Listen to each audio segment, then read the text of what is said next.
Well, welcome everybody to an IP event where we're fighting all the constitutionalists in the other room. I'm delighted you all managed to make it. I'm just going to be very, very brief. I don't want to take up too much of Matthias's time. So delighted to welcome Professor Matthias Leistner from LMU in Munich. Matthias now holds chair in intellectual property and information technology at LMU. He was previously for, I guess, almost a decade in Bonn, where he held a similar chair. He is a leading author and speaker in Europe on not only copyright issues, which we can hear about today, but a whole range of intellectual property issues. I think probably copyright and patent. Most notably, he's the co-author of one of the leading commentaries on German copyright law. And for those of you who don't know civil law systems, the fact that he would be an author of a commentary is extremely significant, and the civilian system's tremendous influence that those scholars have. And David is just going to turn something off with it. All right. So I'm delighted Matthias is here. As I said, he's delighted he's actually in North America for a couple of months, so we managed to snag him for a couple of days to speak on a topic that was, I think, extremely interesting even when we picked it, and just became even more interesting, which is the extent to which platformers might be required to engage in mandatory filtering. It's a controversial issue internationally, and the European Union just moved a step closer last Wednesday to making it a requirement that even if it's simply in Europe, and that would be important, I think, in itself, you might find seeps its way into the United States, such that if you've seen a lot of the U.S. activist groups and U.S. lobbying groups following very closely the developments in the European Union, and very cataclysmic headlines last Wednesday about the end of the internet and what have you that may or may not be true. We can talk about that. But without further ado, I'll turn things over to Matthias.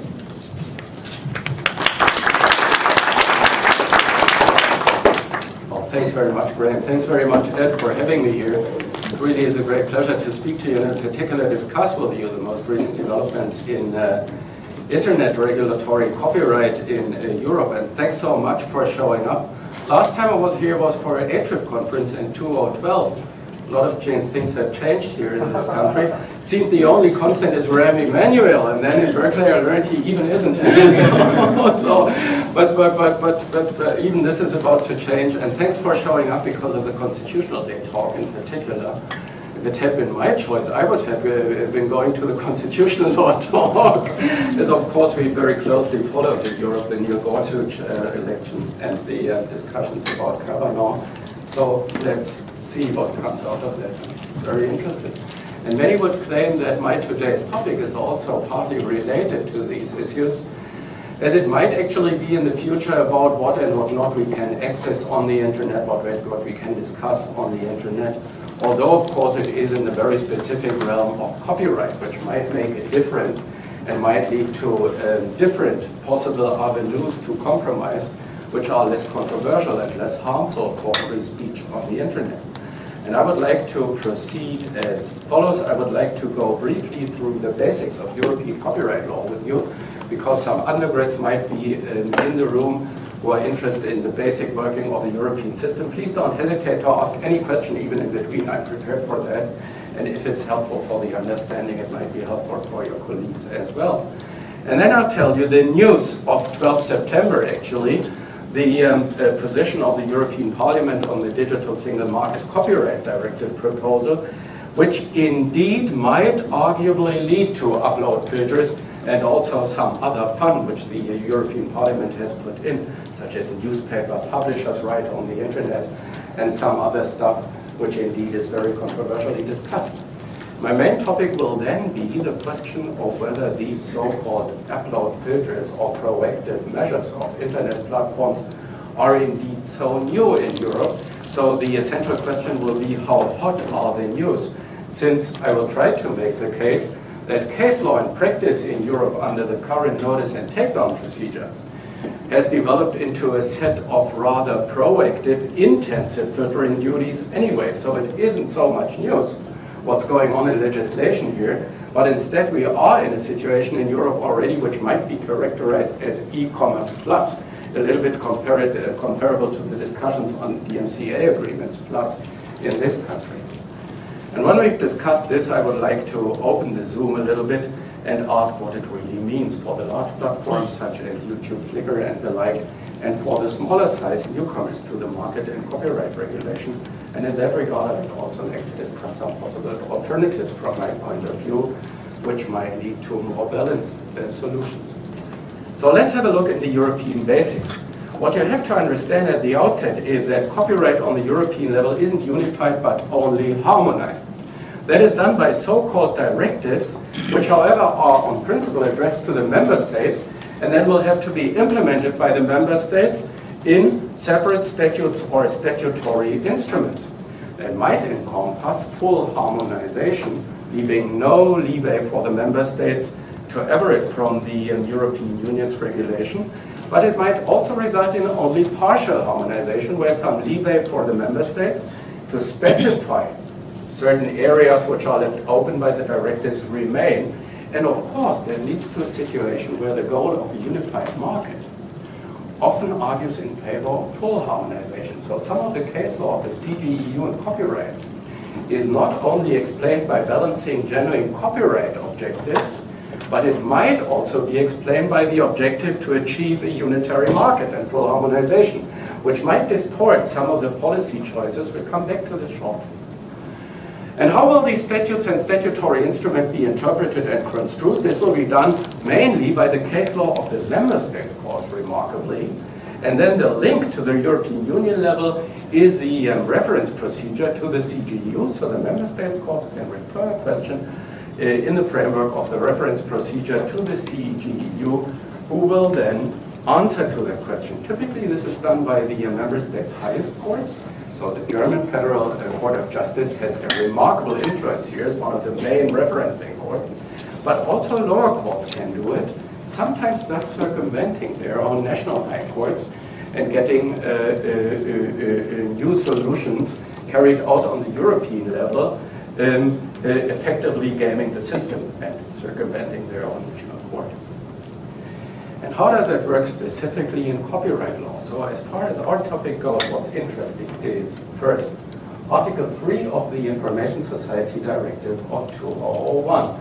So that is a typical wave of internet regulation in the wake of the WIPO internet duties, which was done here, which was done in Europe. And it is a typical, rather open-ended, formulated communication to the public right as we know it from traditional copyright law. So direct infringement would apply. Of course, indirect infringement under the headings of contributory, vicarious liability might apply, and some other national law instruments. And how is that secondary liability harmonized? Well, whereas with regards to primary infringement, full harmonization applies and everything is done in a very detailed way by the subsequent ECJ's case law. In intermediaries liability and indirect liability, there is only very broad harmonization by the InfoSoc Directive in Article 8.3. Essentially, it only says, well, we define the communication to the public right in a very specific way, and it's fully harmonized in Europe. As regards secondary intermediary liability, platform liability, such instruments must exist in member states' laws, and they must allow the right holders to go and apply for an injunction. But all the details are left to the member states, so it's for the member states to specify this. And then this is combined, again, with full harmonization in the realm of provider safe harbors. And these provider safe harbors, under Article 12 to 15 e-commerce directive, are clearly DMCA inspired. So the categories are very similar. Host providers will be of interest for us today. They are effectively subject to a notice and takedown system with an additional generally applicable principle that no general obligations to monitor must be imposed on these providers. There are some differences to the DMCA. So for example, this is a horizontal solution beyond IP rights infringement and copyright. So it applies to libel and slander as well, to criminal liability as well. It's broader than the DMCA. Perhaps consequently, because it's broader in scope, it's less specific in defining the instruments. Though the details of notice and takedown are specified in less detail compared to the DMCA, and in particular, for example, there is no counter notice procedure to protect the consumer security. Nonetheless, the whole instruments, which comes from 2001, from 2000, of course shows the fundamental influence the DMCA had worldwide. They remind you of this while we are discussing DMCA plus and certain shortcomings of the DMCA. The last African countries are about to consider implementing DMCA-like measures. That is in South Africa, just discussing a bill in the parliament, Tanzania and some Northern African countries discussing respective projects. So in a way, the DMCA really has been a success, as Justin Hughes lined out in a very recent paper. That might have been due to bilateral trade agreement power of the US, but it might also have been because there is something in it. And actually it wasn't even the DMCA, which was a model for European regulation, but a German statute from 1997, which was even earlier, and established a very similar categorization of host providers, access providers, mere transmitters. So there seems something to be in this. The name of the older German law, Teledienstegesetz at the time. Sorry for these lengthy German words. Reminds me of the remark of Mark Twain, you know it, on the length of German words. Some of them are so long they have a perspective on their own. But we had it before, there is something in it. And this is the system the new proposal is going to tamper with, undeniably. The proposal was proposed by the Commission in 2016, and in Europe, 3 main players will have to agree. There is a European Commission, which initiates the process. There is a member states represented in the European Council, which have developed a council position on May 25th. And it is a European Parliament, the parliamentarians, who have decided on September 12th. And as regards our topic, the liability for copyright infringement of content hosting platforms, the original Commission's proposal remarkably was rather cautious, tried to tamper with the system without explicitly saying so. The Commission a little bit being a burnt child, knowing that this is a politically very difficult terrain. And then, surprisingly, the Council position was even a little bit sharper, even a little bit more intensive. And finally, the jury committee, which is responsible for developing the Parliament's position, specified this in a very far-reaching, very sweeping, very sharp way, which went beyond what anyone expected and was spectacularly voted down in the whole of the European Parliament on July 5th, 2018. And then, of course, we all expected, oh, things might go shifting here, things might change. A compromise proposal was proposed to the Parliament, which is still very close to the original sharp position. And then on September 12th, the EP suddenly, on a 2/3 majority, remarkable margin, accepted that position as the EP's position. And that indeed is a very broad, far-reaching proposal, as I'll line out for you presently. But what is important, though, and that wasn't even covered in many of the German, European, and US newspapers, that this isn't the last word on the directive. So there will be negotiations now between Parliament, Commission, and the Council to find a so-called common position, and then this will be subject to another vote again, and then the directive might be enacted. In total, that process might theoretically take another 14 months. So much for the efficiency of European legislative processes. But practically, since we have a general election to the Parliament in May 2019, either this goes through until April next year or nothing comes out of it. Realistically, that means that the 3 main institutions will now negotiate until Christmas by and large, try to find a common position. Then this will go back to them for final voting and so forth. So it's not too late to discuss this in detail. And this is what I'd like to do now. And first, I would like to give you a brief overview of the instrument, so what's in it in general. And then I'd like to zoom in to focus on the topic of internet platform liability. So what's in? There is a lot of things in, a lot of things in detail. The main things on substantive copyright law are inter alia. There is a new exception for text and data mining in the information society that is of essential importance because we don't have fair use. We have, of course, all the discussions of whether text and data mining is copyright infringement or whether it's infringing the exclusive rights in the first place you might argue it isn't even copyright use. But if once you accept that it conflicts with the exploitation rights, which I'm not sure, there is no fair use balance in Europe. Whereas in Google, the guys could just try it out, basically taking a bet on the scope of fair use. In Europe, there would be no specific exception at the moment, only in some member states. We have one in Germany, but many other member states don't have one at all. So it is a good thing that the directive indeed introduces a mandatory exception for text and data mining, but it is a bad thing, though, that this is very limited in scope. It's limited to non-commercial text and data mining. Very strange. So the emerging of new markets for normalizing these text bodies, for contextualizing them, for making them available for text and data mining isn't really simplified by this. It would only be for public research institutions. Plus, you wouldn't be able to store the normalized, contextualized bodies. So whenever someone else wants to do text and data mining for a similar purpose, you would have to structure the texts anew. There would be no repository for these texts. That is another huge inefficiency, huge problem. So the whole proposal clearly doesn't go far enough. And in that, it might even be a little bit dangerous, because there was discussion among the European copyright scholars whether we couldn't argue that text and data mining isn't copyright use in the first place. And now this, of course, might lead to an e contrario argument that if you need an exception, it seems to violate the exclusive rights. We'll see what comes of that. The Parliament tries to put some recitals in the explanatory memorandum that this, of course, doesn't conflict with the exclusive rights, but it's a very two-edged sword.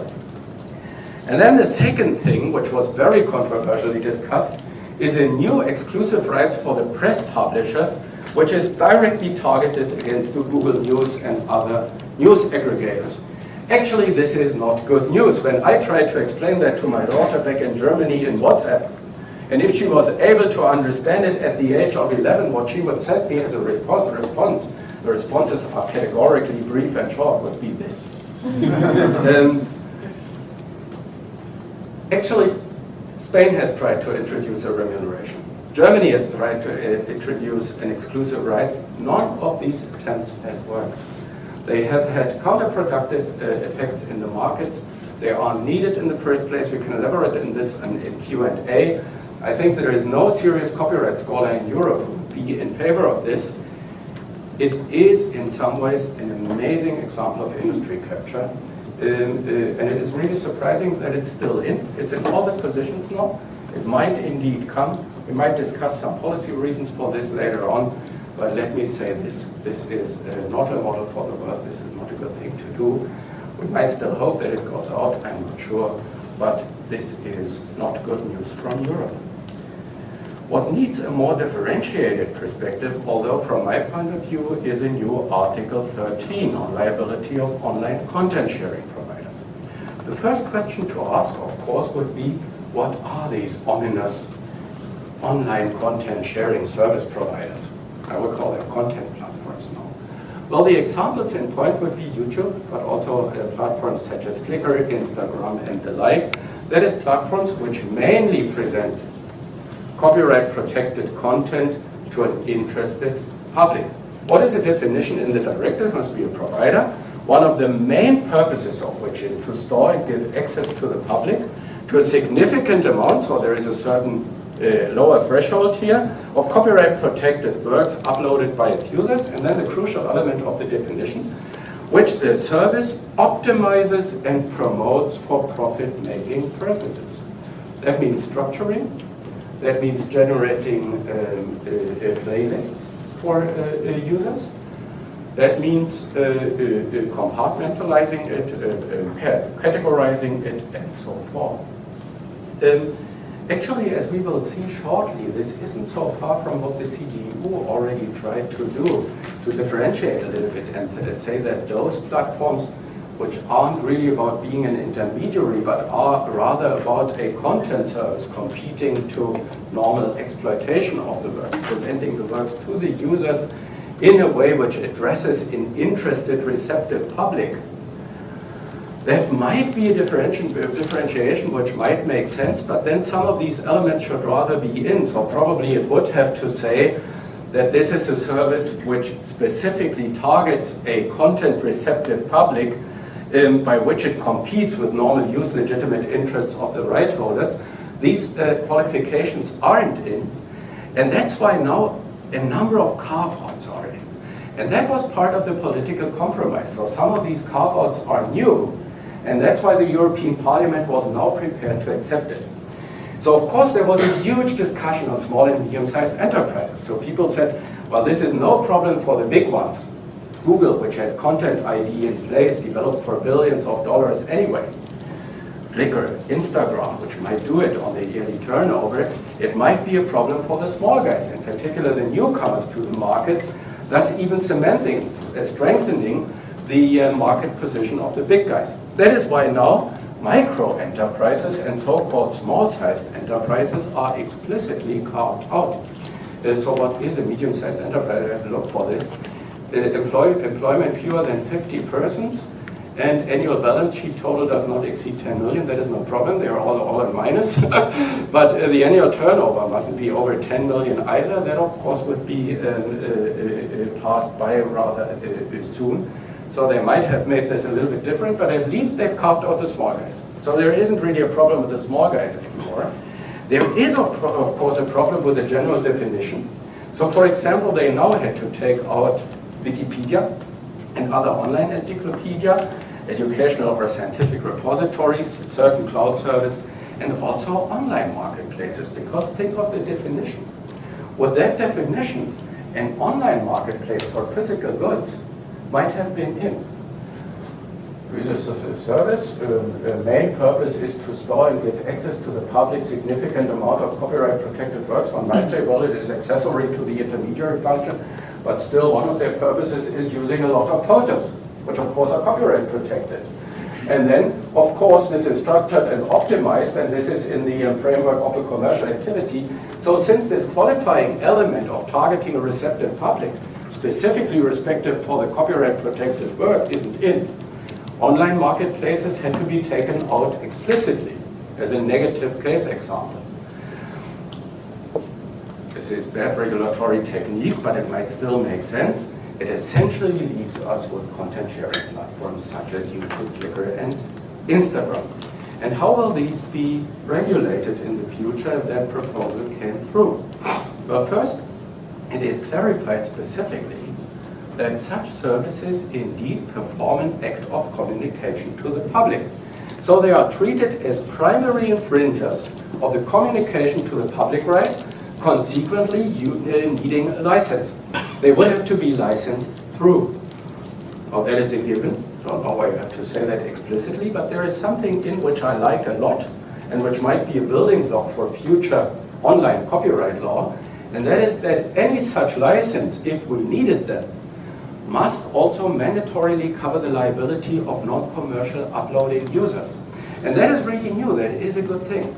Because think of all the discussions on an Internet Users Bill of Rights and the like, Niebel concurrence papers and some others, that there must be certain minimum user rights of the Internet users which actually correspond to their fair and justified expectations. Now what is in here at least is that any license concluded upstream between the platform and a large right holder will at least have to indemnify the individual users. So there mustn't be closed shop negotiations which buy the platform off the intermediary liability but leave the users exposed. The users will be indemnified by these licensing agreements on a mandatory basis. No other licensing agreement will be possible. So that is a good thing. At the same time, there is, of course, a lot of controversial discussion whether really these platforms, on their own and with concrete control and knowledge, primarily infringe the communication to the public rights, or whether it isn't rather the users who are acting here. Since there is a lot of political discussion, what remained of the original cautiousness of the Commission is that at the same time, the article says, all this applies without prejudice to Article 3 of the InfoSoc Directive. Now you have to remember, what was Article 3 of the InfoSoc Directive? It's a definition of the communication to the public right. So what the Parliament says here is, online content sharing service providers, according to this law, perform an act of communication to the public while this law is without prejudice to the definition of the communication to the public. Well, now that is really interesting. It's a catch-22 of future European copyright law. It would amount to European regulation saying, without prejudice to the definition of an American muscle car, any new BMW convertible model will be an American muscle car. So that is really quite amazing. And actually it should be taken out. It's the attempt to actually pass this off as nothing new, no big change, but still it changes the definition of communication to the public in one of the most controversial realms of internet copyright. The main questions, of course, are how far is this from the current case law and practice of the European and German courts anyway? How far is it from the case law on Article 3? And how far is it substantively from the case law of the internet provider safe harbors as they work in today's practice? So how hot is the news? I'll come back to this very shortly, but before this, let me conclude on what is in the new proposal. Well, what happens if they do not conclude a license? Here the proposal shifts the burden of further specifying their duties to future self-regulation. They shall cooperate in good faith with the right holders. Well, I could show you some smileys on how this could work, given the controversial discussions before between the large right holders and Google YouTube on the other side. And these discussions shall result in best practices which guarantee that there are no unauthorized works available on the service. So how would that be achieved without automated upload filters? That's hard to conceive. At the same time respecting the fundamental rights and exceptions limitations, such as parodies, of course, and the like. Accepting the principle of proportionality, in particular for smaller and medium-sized enterprises, and carrying all this out without any automated blocking. And all this shall be specified in stakeholder dialogues between the right holders and the platforms. Will users' organizations will be part of this? No explicit mentioning of them, but it mentions the stakeholders, and I think there's a strong case to be made that the users' organizations would be in. They shall be in. And then all this shall be supervised by an impartial body in the member states. So that is really interesting. Of the two main problems with Article 13, it might endanger the small newcomers, and it might put an unproportionate burden on the big fish, thereby also endangering the interests of the individual users. The small newcomer to the market problem has indeed been solved, whereas the question of proportionality is left to case law and self-regulatory practice in the future. And while the directive is rather strict on the definition of the exclusive right in these fields, it is rather vague. Essentially leaves it to these self-regulatory processes. We will see whether that can work and how far away it is from actual practice at the moment, but leave it at that for the moment. This is what's in the directive. And of course it would always be an alternative to take a license, as many of these services have done. What is good? That we will have now a new counter notice procedure in Europe, effective expeditious complaints and redress mechanism for unjustified removal shall be in. There is a lot of details here. This is not so bad. We had that in case law before. It comes from the CGU telecards case. So the CGU had already developed this in case law, although it was missing in the e-commerce directive. And it indeed is a good thing. But of course, some questions remain open. Who pays the bill for the carrying out of the counter notice procedure? Will be the platforms. Quite clear consequence from the directive. But also, these counter notice procedures, of course, will often come too late for individual users profiting from an exception such as parody and the like. We have a lot of research on the working of the DMCA counter notice procedure, empirical research by Jane Urban and others, also analytic research. Also in your paper, I have, of course, followed this. And typically, the counter notice procedure hasn't worked effectively. It isn't used broadly in practice. And also what I have learned from some of the small internet guys in Germany and also in 2 visits in Israel is that very often the counter notice procedure will simply come too late. So these businesses typically are counting on their one-hit wonders. So they have a lot of videos put up on YouTube. None of them is a success. And then if the 100 ones is a success, That starts the wave, it goes viral, and these people become billionaires at least, and then they have a business rolling. Now, if one of these rather sharp parodies, which is close to the edge of fair use or parody exception in Europe, is removed on a notification, and then comes back 2 weeks later in the reaction to a counter notification procedure, the wave, of course, will be broken. It won't go viral anymore. This will come too late as a remedy for the individual users. So I think it still is a good thing to have that in Europe in the future, but we shouldn't expect too much from that mechanism. In particular, there should be some additional regulation in. There is a lot of good things in, but there should also, for example, a transparency obligation on the working of the mechanism be in the statute. We have that in our new Internet Enforcement Statute in Germany, and I think it would be very important to have up-to-date, transparent information on the working of that mechanism in order to see how it works, to explain, and to know whether it works at all. And now, one of the main topics of my talk for the remaining time will be how new that news really is, and whether the, well, you might perhaps call it history of the last weeks on that proposal is warranted, or perhaps whether case law has come close to this in Europe anyway. And this concerns the CGU case law on 2 main areas of copyright law. That is, first, case law on communication to the public, and secondly, European case law on the provider privileges on the hosting safe harbor in particular. As regards communication to the public, YouTube has been subject to a number of copyright proceedings in Germany. The last one on September 13, I come back to this. But hitherto the situation was as follows. The main judgment, apart from another judgment from Munich, was a judgment, very influential judgment, of the Hamburg Higher Regional Court that would correspond to a court of appeals. Federal Court of Appeals in your country, which actually said, well, as long as YouTube has no actual specific individual knowledge of infringements, that is, as long as it acts based on an automated procedure governed by algorithms, it might be a very active provider which is very close to actually using the work, but it doesn't perform an act of communication to the public, because an act of communication to the public subjectively requires actually specific knowledge of the infringed works.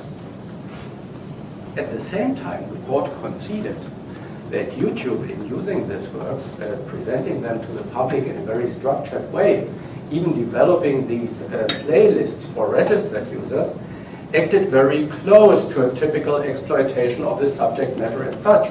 And the court indeed formulated that thus YouTube as a provider was as far as could be conceived from the original model, the original token host provider, which acts in a neutral and purely technical way, because it's very close to the content, it's very close to exploitation. It was even advertised as kind of a tube in Europe, and it isn't called tube for nothing, although of course now it is framed as a pure platform again. And so they actually said, while this isn't infringement, there will be a lot of filtering duties on YouTube. So that is very similar to the European approach. What they said is there is not just notice and takedown.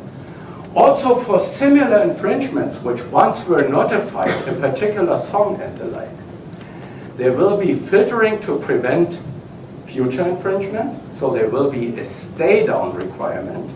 And of course, if you notify infringing content on a very broad scale, as large right holders and collective management organizations could easily do, these stay-down duties might add up to a very broad proactive filtering duty. Otherwise, you couldn't deliver stay-down if you were notified of a large number of works which were infringed before. So this came close to automated upload filtering anyway, and it has led to respective automated filtering activities in Germany, for better or worse. Nonetheless, it was never called direct infringement. And it hasn't been called direct infringement in Spain, Italy, and France either, for different reasons, but that's legal technicalities. We could go into details, not necessary here. None of the national courts has accepted that this is primary copyright infringement. The CGEO case law is arguably inconclusive. The CGEO has developed a very open concept of communication to the public, which by weighing different flexible assessment factors tries to establish whether a specific use is so close to economic exploitation of the work that it has to be regarded as primary infringement of the communication to the public right. So according to even older case laws, such as the Airfield case of 2011, indeed a structured and bundled service which structures copyright protected material for specifically respective public, thus acting in the central role of a user who makes this available to the public, thus establishing an economically relevant use, might indeed be regarded as an infringer in the first place. That is surprising because typically these platforms would only be indirect infringers. I'll give you a reason for this presently. But let's first have a look at the further CGEU case law. And that goes very far, meanwhile. For hyperlinks to illegal material, I'll be very brief on this, it's rather technical, the court has said, yes, this indeed can constitute primary act of communication to the public. In Germany, also in the US, under the Ninth Circuit server test, you would have said, no, it's only indirect communication. It's not on the own server, it's dependent on the original source, it's just a hyperlink. The court said, no, this might make it available to the public, however, only on the condition of actual knowledge, but such actual knowledge will be presumed for commercial link posters. That made sense in the case before the court, which concerned a very persistent individual copyright infringer. But does it make sense for a large aggregator? Should knowledge be presumed for a search engine, which links to infringing material? That is the question this comes down to. Federal Court of Justice in Germany was very cautious on that. Said, no, of course, this presumption of knowledge must not be applied to a large aggregator. Only if that aggregator does not comply with reasonable duties of care, for example, looking for technological protection measures and the like, only in that case will the presumption of knowledge apply. So that would, I have to be very brief here, amount to establishing reasonable and proportionate duties of care, and only if these were infringed, primary infringement might be considered. The CGEO, however, has even further broadened this. Certain infrastructures, such as a streaming box, which was a mere physical infrastructure under the complete control of the individual user, would be regarded as infringing the communication to the public right under the concept of primary infringement. Now, you would say that does not make sense. It's indirect infringement, and we have that distinction for very good reasons. Well, the main gist behind this is, now you have to remember, communication to the public right is fully harmonized. Indirect liability is almost non-harmonized. It must exist, but any specifics are left to the member states. So for the European Court, when trying to decide this through and establish a legally certain environment for European data networks, the only avenue to achieve full harmonization was to draw it in the realm of primary infringement, and that's why they have done it. They are now trying to re-establish in some of the most recent judgments, such as Cordova and the like, the necessary distinctions, but now they establish all these distinctions in the realm of primary infringement. Saying, of course, if you have complete control, then you will be an infringer, and if it's more indirect, you have to violate duties of care, and only on that condition you will be infringer. But all this is done within the compartment, within the heading of primary infringement of the communication to the public right now. And there is no good reason for this, it's just because of the harmonization objective. Harmonization objective is distorting the copyright policy discussion. But anyway, what does it come down to for internet platforms under current practice? Indeed, if a platform structurizes and optimizes presentation of the content, thereby targeting a receptive public and making money from this, this under current European case law might indeed be regarded as communication to the public with a presumption of knowledge, which would then further have to be further specified under duties of care. And this is very close to what Article 13 of the Commission proposals tries to establish. So this isn't so amazing news. It actually is very close to current practice in Germany, which has led to a settlement between Google and GEMA, effectively amounting to kind of a license. And it is inconclusively an emerging development under European case law. Crucial question, of course, being whether general constructive knowledge would be enough or specific knowledge would be required. That is still not decided through, and here indeed the new proposal might tip the scales towards the right holders. But that is not a fundamental development. It's not a fundamentalist thing. It is pretty close to what is actual practice in the most important jurisdictions in Europe anyway. And what about the provider safe harbors? Well, of course, standalone filtering duties might conflict with the principle that there is no general obligation to monitor. However, since the older Sabam judgments, it has been argued that when these obligations to monitor specifically address copyright protected material, which has been specifically notified to the platform by the right holders, that wouldn't be a general obligation to monitor. We could broadly discuss whether or not we think that is true, but it is partly conceptualized in the case law, and in the end of the day it comes down to a policy question. The CGU at least has accepted the practice of stay down and has said yes, stay down and even broader delineated duties of care in the realm of stay down are complied with the host provider privilege. So proactive filtering duties, arguably, there is really dispute here, so that is my personal position, would be conceivable under existing European case law, but would have to be based on content-specific cooperation. So again, that is very close to what the Commission actually tries to achieve. They could have done it even more openly and transparently. However, of course, there is a lot of legal uncertainty here at the moment, and the Commission's proposal might even add to this, given all these vague, open-ended terms. But the good news for those who want to know, and that is a very paradox development, is that all these fundamental questions, what is a primary infringement? How does that relate to intermediary liability? How does it relate to the provider safe harbors? Have now in case law under the reference procedure referred to the CGEU by the Federal Court of Justice in Germany just one day after the enactment of the proposal in the European Parliament. Now that really is a surprising development, and that is real news.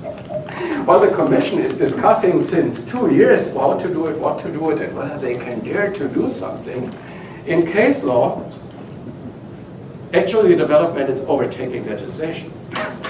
And that will be a very interesting question here, because this at least raises two fascinating policy questions. Question number one, is legislative activity really helpful and needed here anymore, or should we leave it to the courts? And secondly, will the pending legislative project in some way influence the CGU when deciding on this? Because the CGU has to decide under the current law. So that whole new proposal wouldn't come in. Very, very interesting. That is the most interesting development, not the fundamentalist discussions on Article 13. So, interim conclusion, and I'll come to the end very shortly. DSM directive proposal might indeed lead towards a trend to automatic filtering activities. Any attempt to disguise this would be ill-guided and isn't really true. Nonetheless, this doesn't fundamentally differ from the existing case law and practice in the European member states and on the European level, and the free internet hasn't broken down yet in Europe. However, some of the remaining uncertainties arguably are now indeed tipping the scales towards the right holders. Use of algorithms will be regarded as active use, and that is by no means clear in established case law. Requirement of concrete knowledge seems to be foregone. This isn't clear in current case law. And automated upload control beyond stay-down duties would be something new as well, although probably it would be new quality, but it would be new. I'm not so sure whether it would really be worse than the current situation, but soon we will know anyway how the current situation develops next year. The CGU will decide, and that will be probably before any new instrument has to be implemented in the member states anyway. And this brings me to the end, and that is the question, can this approach work at all? If it isn't such a fundamentally new approach, and if there is no fundamentalist criticism warranted against it, is policy criticism warranted? I think partly it is. First, while the small ones are out now, and their situation might even be improved under the current proposal, for the big fish, the YouTubes of this world, of course the issue of proportional and thoroughly defined duties of care is completely shifted towards later self-regulation, development of best practices and case law. Now this might work very well in member states with a developed court system, such as in Germany. It's a very cheap, accessible court system. It has hundreds of cases on the specification of these proactive duties of care. And thus, because the courts were very aware that legitimate business models must be protected, this was specified in a very reasonable way. But now think of a smaller member state where there's only one court decision which specifies this, and perhaps it's inflationist. There is a lot of new uncertainties and potential dangers involved here for the big fish, and that might indeed mean that proportional duties would be inflationist on the European level. There might be sensible proportional duties of care. In particular, I think a very regulated process of self-regulation might lead to better results than a completely running wild system of notice and takedown. Because a state would be in, independent bodies would be in to supervise this. Transparency duties should be part of that self-regulation and so forth. Also, in certain cases, an ex-ante counter-notice procedures might be better than ex-post counter-notice procedure, but it wouldn't break the wave of a video going viral. You would clarify this ex-ante before loading it up. And then it would be shown on a more legally certain way. But whether these reasonable solutions develop from this all depends on the transparency, fairness, accessibility, and state oversight of future, very vaguely defined stakeholder dialogues, which in plus are left to the member states to organize. So it wouldn't even be a European process, it would be a compartmentalized process, member state by member states. And this should lead on the European level to best practices as well as efficiently working of the independent bodies and so forth. I'm not sure whether this will lead to balanced results. It might. It might as well not. In the end of the day, I think it will come down to the courts specifying the real need for free speech here. Think of the Lenz judgment of the Lenz circuit. That is a way to go forward, that certain taking into account of exceptions to copyright are taken into account and so forth. But again, on access for users to the courts, the directive doesn't go beyond current European case law. This isn't specified further. There is no due process which is further developed than what we have already. So indeed, potential dangers of the new European e-commerce plus model for the big fish and their users are undeniable. But still be aware, this is not a free speech horizontal proposal, it's only about a new copyright deal. So what does it really mean for the big fish? Well, it means get a license. The typical answer of the YouTubes, Flickrs, and so forth of the world would be, but we have one. And they have one. So what is the fuss really about? Well, the fuss is about getting a better deal for the right holders. What they have is in most of the small European member states is licenses because the collecting societies were so weak that they had to license it away for almost free. In Germany, large collecting society GEMA was stronger, but only achieved to negotiate a settlement agreement, which in plus is under an NDA, so no one knows what's in it. No one knows when it ends. That, of course, is very difficult for collective management of rights, because if GEMA is now approached by a smaller platform, they would have to license the content under fair, reasonable, and non-discriminatory terms without being allowed to say what the terms with YouTube are. So, of course, they have a problem. They would like to get a better deal. They would like to get an open tariff, which is compared to a normal TV station or a normal radio station. And actually, the whole story of the case law in the member states, the whole story of that legislative proposal, might actually also be told as a story of heightening the pressure on the platforms to get a better deal for the right holders. It comes down to money, it comes down to a policy discussion.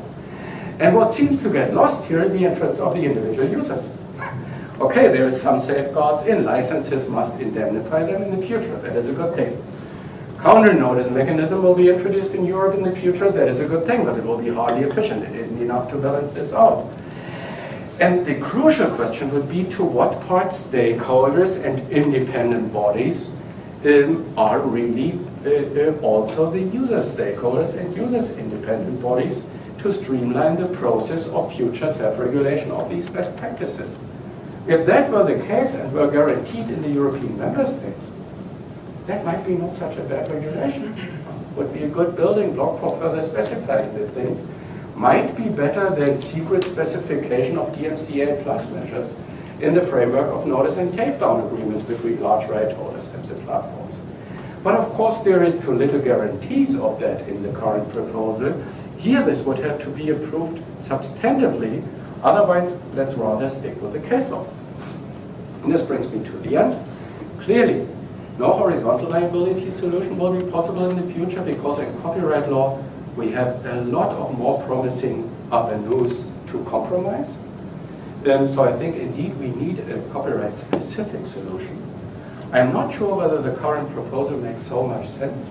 Personally, I wouldn't regret it if this was left to the case law of the European courts in the future, and this might lead to more reasonable and balanced results. There is some reasonable building blocks in the proposal which might be used in the future. And in the end of the day, many of the open questions at the moment are shifted towards data self-regulation and best practices. On the one hand, you could argue that's why fundamentalist criticism of the proposal isn't warranted. On the other, you could argue that is a typical regulation technique of the European Union. First, hammer down that the exclusive right is infringed, and then secondly, all the exceptions, all the balancing comes later on in soft law. so there is a certain imbalance here involved, undoubtedly. And undoubtedly, in particular in European copyright, with a very developed landscape of collective management organizations, there would be alternatives. There's one proposal on the table which we have made in a large newspaper in Germany, which has stirred a lot of discussion in Brussels with my colleague Axel Metzger from Humboldt University. And that would amount to a two-step system. It would essentially say all the smaller UGC users and all the smaller non-premium users are exempted from copyright. In exchange for that, the individual authors will get a collectively administered remuneration claim payable to the collecting societies. We have that in Europe. So that might work.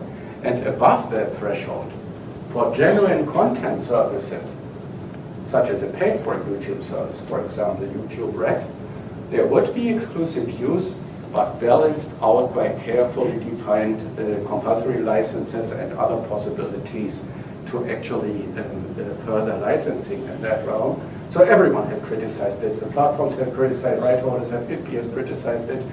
We thought that is a good sign. If you're criticized by everyone, you seem to have hit the middle. So things like that might be an alternative. And because we have these alternatives in copyright law, I think it might make sense to first regulate copyright law and not deal with all the more complicated and nitty-gritty free speech issues, libel and slander and so forth. So in principle, it might make sense if the European Union indeed step forward in copyright law regulation. The current proposal in detail is still unsatisfactory. Fundamental criticism probably isn't warranted, but that is partly just because case law has already, let's say, blurred the lines anyway, but that is not so unsimilar from the situation in your country. Thank you very much.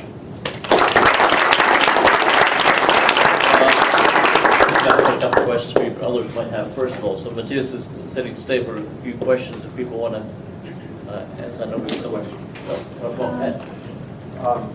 I'll just play devil's advocate a little bit. You mentioned that the users are not at the table, industry stakeholders negotiating, getting a better deal with the platforms. What harms do you see to the users who potentially are benefiting from the license as well, because some of the content that they might be remixing, et cetera, or whatever, is now permissible under the license? What are the biggest harms that you fear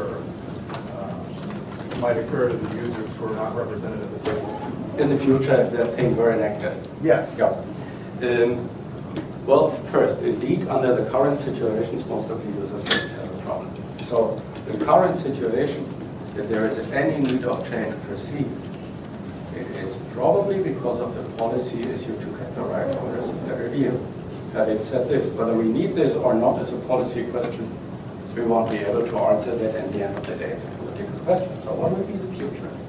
Well, what we've lobbied for intensively, and I think under the current proposal this would be guaranteed as a second best, that in these future development of best practices and so forth, users' organizations would be at the table. Okay? I think under these circumstances, it is not a given whether they would be better off or whether they would be worse off. On the one hand, at the moment, without even noticing this, without even knowing, they are subject to the actual working of the current notice and takedown system. So some of this is taken out, some of this isn't. This is done on the basis of algorithms anyway, and if it is done on the basis of human decisions, that is still assembly line decisions somewhere in the Philippines where people are keying this out. This might be not so much better actually than an algorithm, as some recent movies have shown.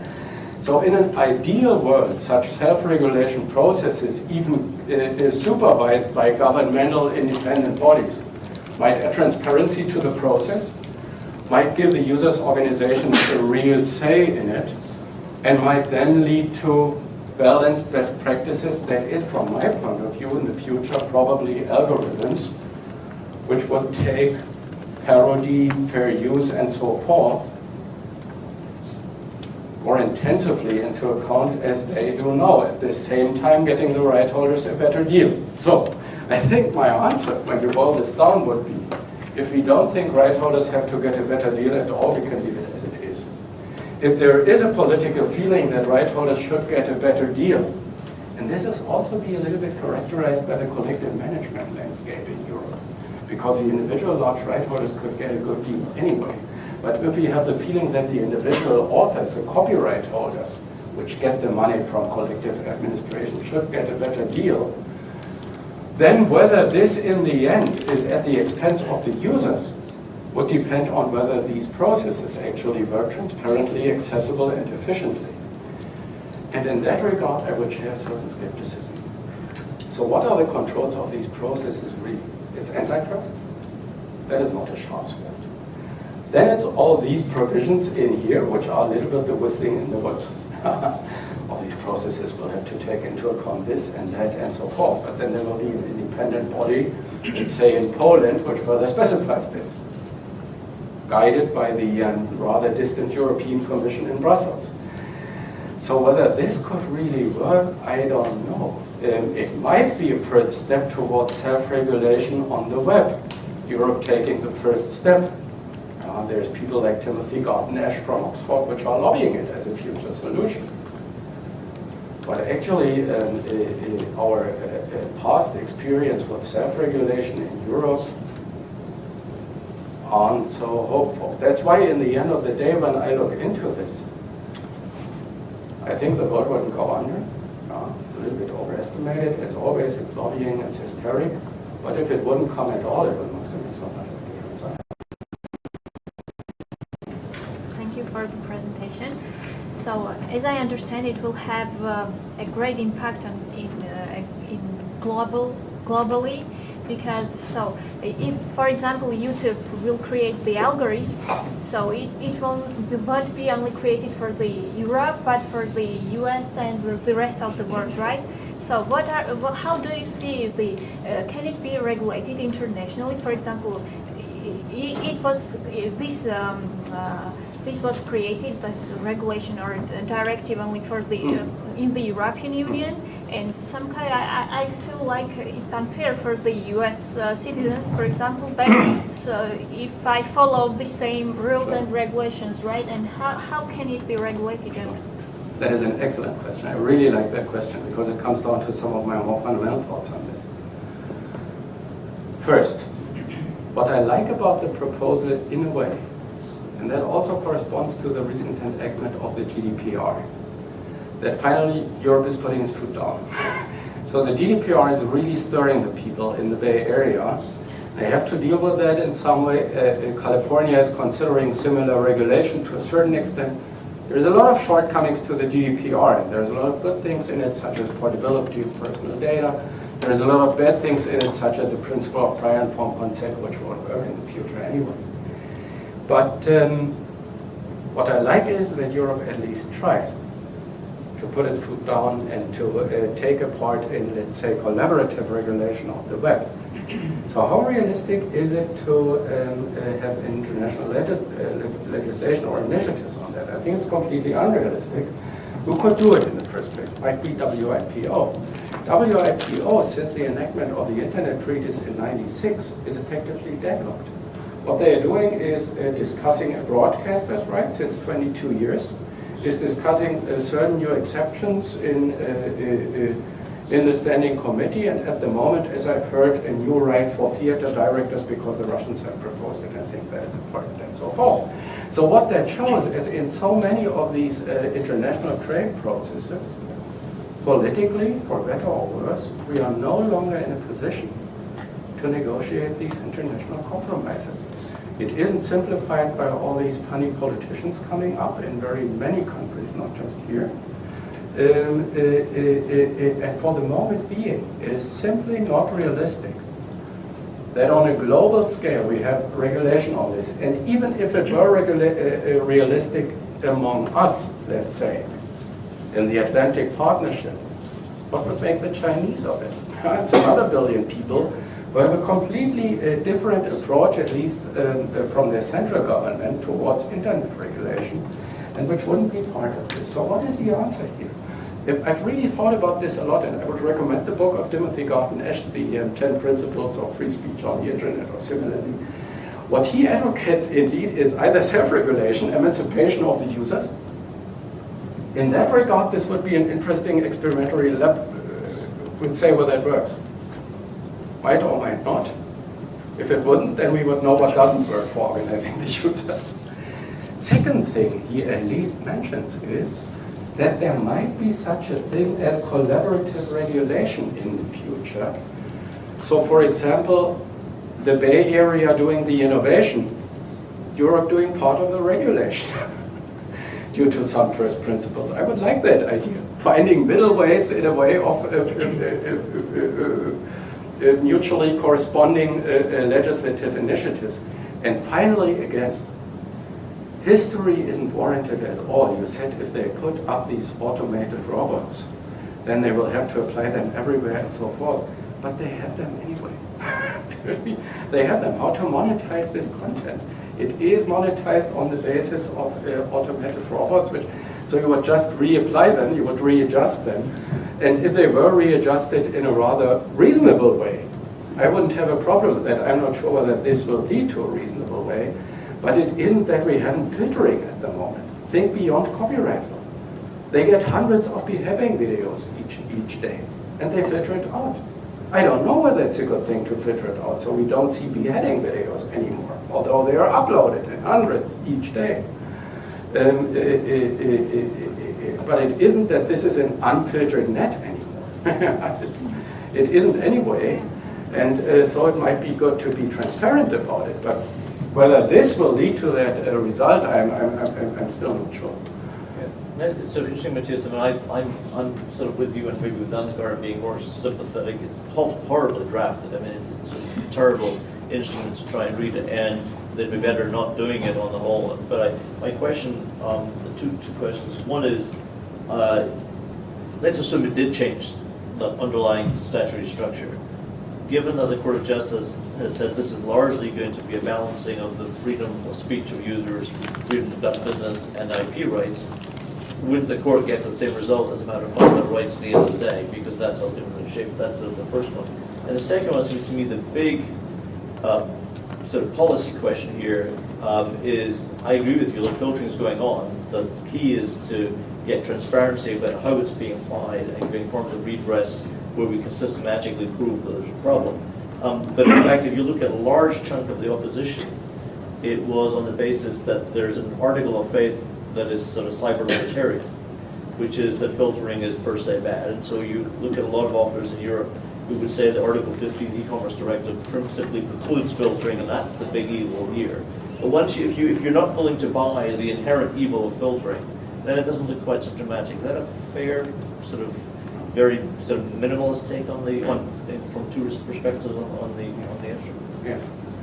First, as regards the fundamental rights analysis, which plays an increasingly significant role in the CDU's judgments, I do agree with you. Also, under that perspective, it might not make such a fundamental impact in the future. And it might be also one of the secrets behind that, notwithstanding Article 3.1. What the court is doing under that flexible assessment of the communication to the public right is a fundamental rights analysis anyway. That is what they've been doing in the recent past.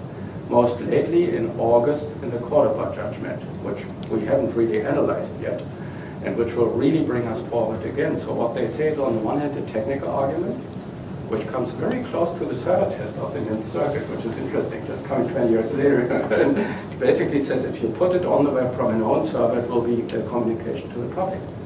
But then this doesn't come along. At the same time, it says, because if this is from an individual server, it won't have such a useful social function for free speech, and that's why it isn't comparable to an aggregator, and that's why it's communication to the public.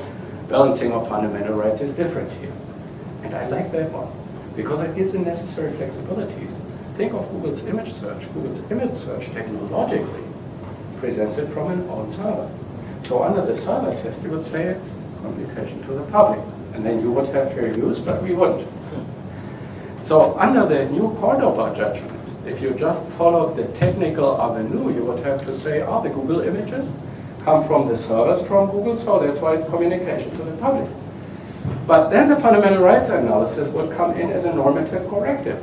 And that would say, no, this isn't comparable to an individual work being uploaded, but it is a useful service to structure the freedom of information on the internet. And that's why it's closer to a hyperlink, such as in Svensson, than to an individual user uploading one word and putting it independently on the internet. And that's why you have a corrective. And that indeed might also play out with regard to that instrument. So the fact remains, I am quite confident if the instrument wouldn't come at all, that the court would strike some useful balances in the future. And even with the instrument coming, the court might still do so. And on the second question, that indeed might in some ways be a very German perspective I have here. And it shouldn't be neglected on that basis, because in the end of the day, when you're orientating yourself as a large platform in Germany, what will you do? You will look to Germany, you will look to France, you will look to England. So Germany is a substantive market in that regard. And from a German perspective, the premise that there was no general monitoring in the European market simply is unwarranted. In my own consultancy practice, I was twice asked by Israel businesses, so how does it work? There seems to be no general obligation to monitor, so are we on the safe side? I said, yes, you will be for just 1 week. Then you get a lot of notifications. You will have to guarantee the stay down of hundreds of musical pieces, and then you will have to decide how to prioritize your filtering, because there will 10 different right holders be coming, and you won't know what to do first.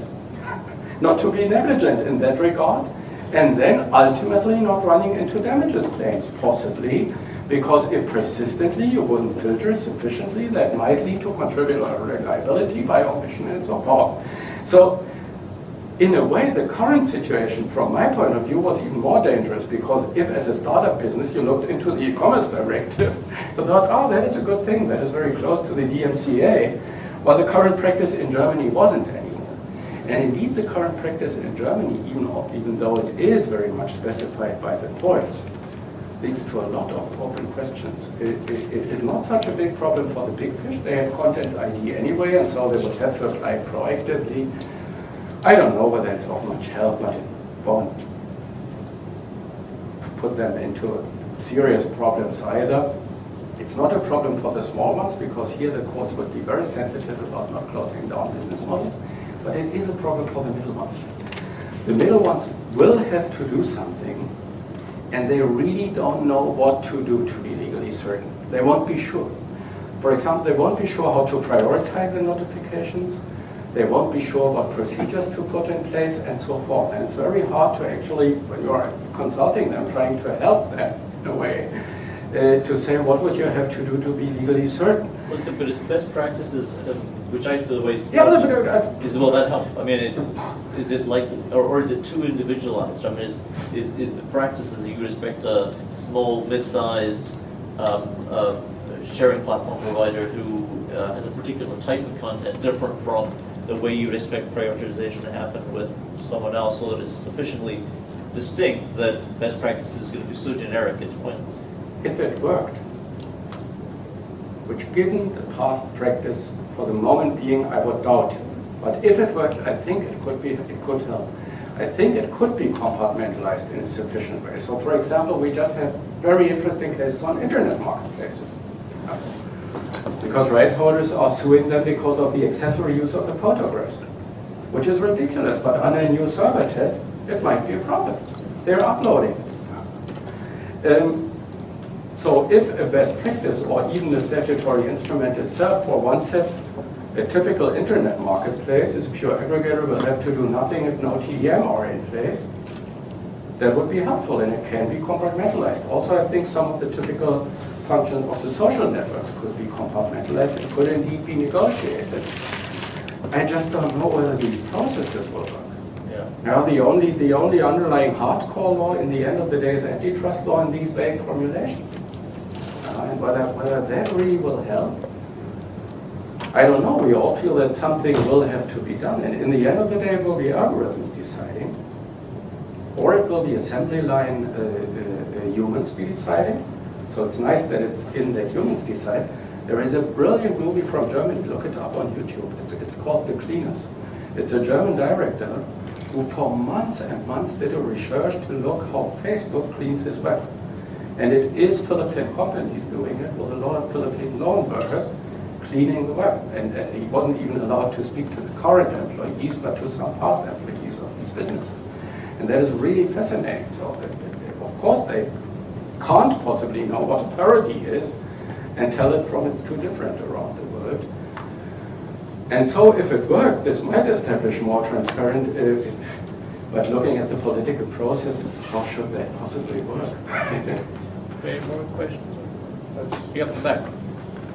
I mean, my question is, if this is not directly related to IP, but part of a larger drive within the EU to take control of the tech social media industry. I mean, and and if a less monopolized, looking at user rights, if a less monopolized ecosystem would benefit users both in the EU and globally, because looking at AI and having it all aggregated into few very large, extremely large players, I can't see that benefiting humanity in any way, in the short term and definitely not on the long term. Yeah.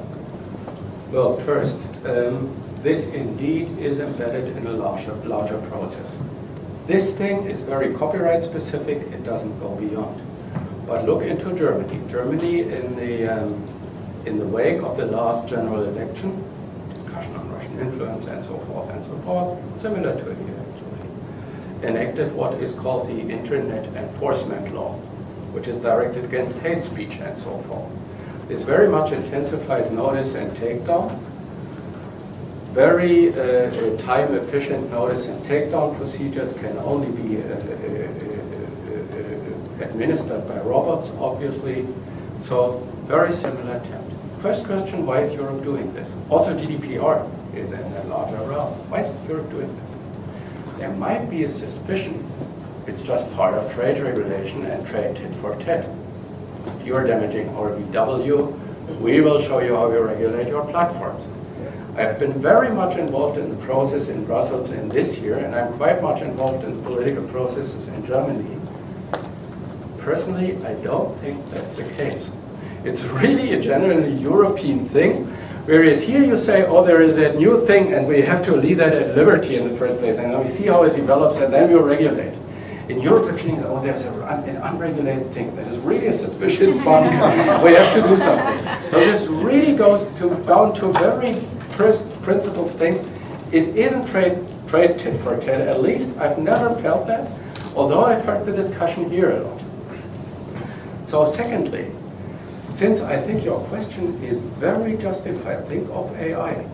Big tech now is rather monopolizing the platforms for AI, while the grassroots initiatives will be in the universities and so forth. So all the applications will be developed in the universities. Big tech will deliver the cloud frameworks for this. This indeed is a huge monopolization problem. So how could we improve that situation? We might try on the basis of subsidies. We've tried that in Europe. That again brings us back to first principles, doesn't work. They wanted to have a new online encyclopedia which was called Europeana. But it's just that socialism doesn't work. If you try to subsidize it, it doesn't work. The Chinese try it as well, having their own design and so forth, it doesn't work. So second possibility But would be... regulation in China does discourage US players, and regulation in Europe would encourage more local players. Well, of course, if you have a dictatorship, it's always easier. I mean, you can go in and say, I have my own infrastructure here, and I won't let you in, but that's not free trade. That's all right. It's an interesting question how to do it more specifically. So what I really like, for example, is a portability rule in the GDPR. In the future, for any privacy person-related data, the individual data subject will have the right to get all his data from the platform and migrate it to another platform. So if, for example, this provision for certain areas where we might need this was extended to other kinds of commercial data, those are the specific little instruments which might help. If login was mitigated by a rule which guarantees that I can get my data out without any additional cost and migrate it to another platform, that perhaps might help. Things like that. And in the end, apart from that, we will have to look into antitrust law. You have here the movement which is called antitrust hippies, which want to link up with the old antitrust doctrines of the 1920s, 30s. We have academic papers in Germany which look into media antitrust law and try to derive some from this.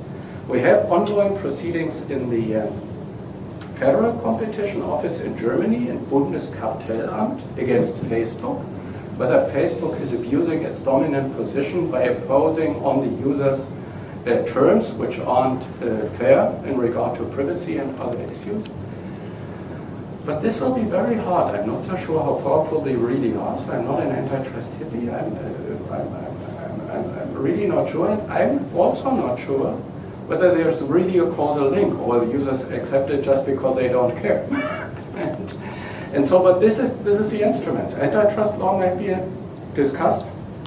These migration things might be discussed. And indeed, I would emphatically agree with the premise underlying your question that in the end of the day, competition will have to solve this. And in competition, we will see how strong these big tech companies really are. I think Amazon is really strong.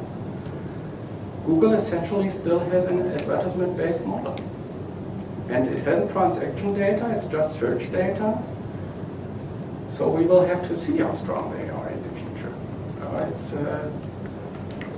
Sometimes I don't know. Of course, you can sell all these advertising, but when I look into it, I'm not so sure how specific it really is. So we'll see what value they really have. Perhaps things will change in the markets. Well, they could easily demonopolize the ecosystem by not allowing Facebook to, for example, purchase WhatsApp and Instagram and everyone else. There was discussion and even a bill in Germany to add new instruments to the German Competition Act to restructure these companies, which could be done extraterritorially. That is a very fundamental question, and I'm not an antitrust lawyer. At the time, we were all rather skeptical in Germany, and it sounded like a very state-oriented approach. Really restructure these companies like big oil in the beginning of the century. I don't know. I'm not so deep into it. I'm deep into these specific issues, and here I would say the migration, for example, is a very important thing, and some other things as well. Access to data, access to area-specific access provisions might be interesting. We will have to look into trade secrets in the future and balance this very thoroughly, so trade secrets can't be misused to strengthen monopoly power, things like that. Whether we should restructure them, I don't know. I think actually the European Competition Office is very energetic at the moment, so they don't see reason in fusion control in merger control to act. I think if there was reason based on the current competition doctrines, they would probably do it. But at the moment they don't. On that, Matthias was, I know people are going to run to class, but please join me in thanking Matthias for one of the presentations. It's rather good to know we have lots of open questions.